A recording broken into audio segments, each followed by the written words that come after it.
मगर मेरे दिल ने मुझे धोखा दे दिया, मगर मेरे दिल ने मुझे हम मिसाल कर बैठे बेखुदी में। मोहम्मद रफ़ी के गानों से न केवल कई एक्टर्स के करियर की शुरुआत हुई बल्कि कई संगीतकारों का करियर भी शुरू हुआ। हमको दिल मिला न किसी रूप की कली का, तो इस तरह से मेरी जिंदगी में शामिल है।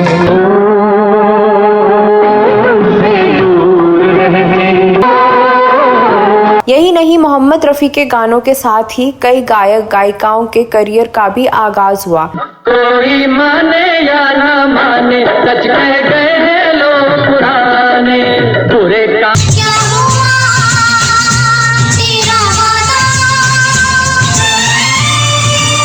इस वीडियो में मोहम्मद रफ़ी के उस युगल गीत के बारे में बताने जा रही हूँ जिसे गाकर एक नए गायक ने फिल्म संगीत की दुनिया में अपना स्थान बनाया और जिन्होंने दूसरे मुकेश के रूप में खुद को स्थापित किया। उस युगल गीत के दौरान रफ़ी साहब ने ऐसा कुछ किया जिसे देखकर स्टूडियो में मौजूद सारे लोग हैरान हो गए थे। कौन है वह गायक और क्या है पूरा वाकया, इस वीडियो में विस्तार से बताने जा रही हूँ।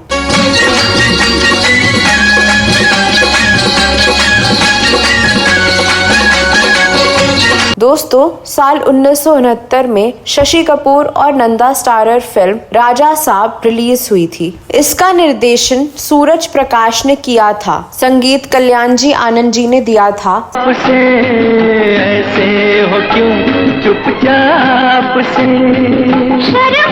फिल्म में 8 गाने थे जिनमें 5 गाने मोहम्मद रफ़ी के गाए एकल गीत थे, जबकि मोहम्मद रफ़ी ने एक गाना लता मंगेशकर के साथ और एक गाना सुमन कल्याणपुर के साथ गाया था। एक दिन इस फिल्म का एक गीत मोहम्मद रफ़ी की आवाज में रिकॉर्ड हो रहा था। ये गीत है कल रात वाली मुलाकात के लिए, हर बात के लिए माफी। इस गाने में पीछे से कोरस भी रखी गई थी। उस समय एक नए गायक मनहर उदास भी कोरस में गा रहे थे। आपको बता दें कि मनहर उदास मशहूर गजल गायक पंकज उधास के बड़े भाई हैं। मनहर उधास की पहचान बनी फिल्म हीरो से, जिससे वे जैकी श्रॉफ की आवाज बन गए थे, लेकिन ये उनके करियर की शुरुआत नहीं थी। इससे बहुत पहले 1969 में उन्होंने अपना पहला गीत गाया था। उनके जीजा गुजराती फिल्में बनाते थे। चूंकि मनहर उधास का बचपन से संगीत की ओर रुझान था, इसलिए उन्होंने मनहर को कल्याण जी आनंद जी से मिलवाया। मनहर उनकी रिकॉर्डिंग में मदद करते और कोरस में गाते थे, और इस कारण ही मनहर को उस गाने में भी कोरस में रखा गया था। ये गाना थोड़ा सा ही हुआ था कि मोहम्मद रफ़ी ने रुककर कल्याण जी के कान में कुछ कहा। कल्याण जी ने उसके बाद मनहर उधास को कोरस से अलग हटने को कहा। ये देखकर मनहर का दिल धक से रह गया, उनका दिल बैठ गया। उन्हें लगा कि शायद रफ़ी साहब को मेरी आवाज पसंद नहीं आई। वे चिंता में बैठे रहे। कुछ देर बाद कल्याण जी उनके पास आए और कहा, मुबारक हो, रफ़ी साहब को तुम्हारी आवाज बहुत पसंद आई। यह सुनकर मनहर उधास चौंक गए, लेकिन फिर रफ़ी साहब ने उनको कोरस से हटने को क्यों कह दिया। कल्याण जी ने कहा कि रफ़ी साहब ने तुम्हें कोरस से हटाने को कहा और कहा कि इस गीत का एक अंतरा तुम्हारी आवाज में अलग से रिकॉर्ड किया जाए। अंधा क्या चाहे दो आंखें। मनहर उधास तो रफ़ी साहब की इस नवाजिश के कायल हो गए। ये गीत काफी लोकप्रिय हुआ था। आप ही ये इंसाफ कीजिए, आप ही ये इंसाफ कीजिए। जब वक्त करवट लेता है तो अफसर अपने आप सामने आने लगते हैं। इस घटना के तुरंत बाद ऐसा हुआ कि फिल्म विश्वास का एक गीत मुकेश गाने वाले थे। मुकेश के गीतों को मनहर पहले डमी रिकॉर्ड किया करते थे। इस गीत को भी उन्होंने रिकॉर्ड किया और जब इसे मुकेश को सुनाया तो मुकेश ने कहा, ये बहुत अच्छा गाया हुआ है, इसी को रख लेना चाहिए। ये गाना भी खूब हिट हुआ।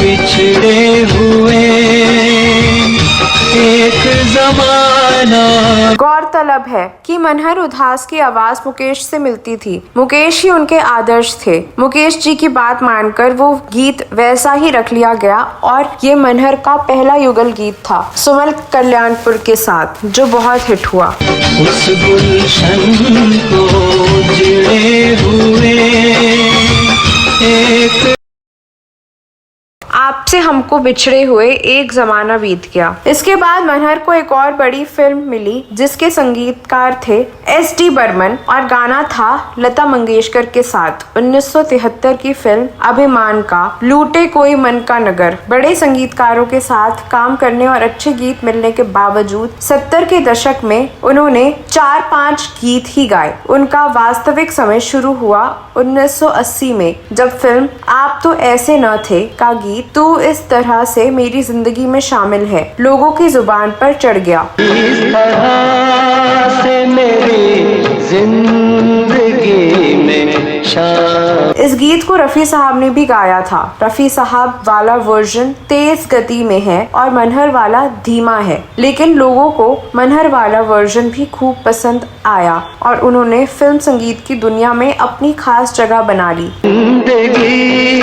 है सफर, तू सफर की मन। तो ये थी उस गीत और उस नए गायक के उभरने की कहानी। आज मनहर उदास किसी परिचय के मोहताज नहीं है। तो दोस्तों, आपको ये वीडियो कैसा लगा जरूर बताएं। अगले वीडियो में मैं फिर फिल्मों, गीतों और फिल्मी हस्तियों से जुड़ी कोई नई कहानी या नई जानकारी लेकर हाजिर हो जाऊंगी। तब तक के लिए नमस्कार।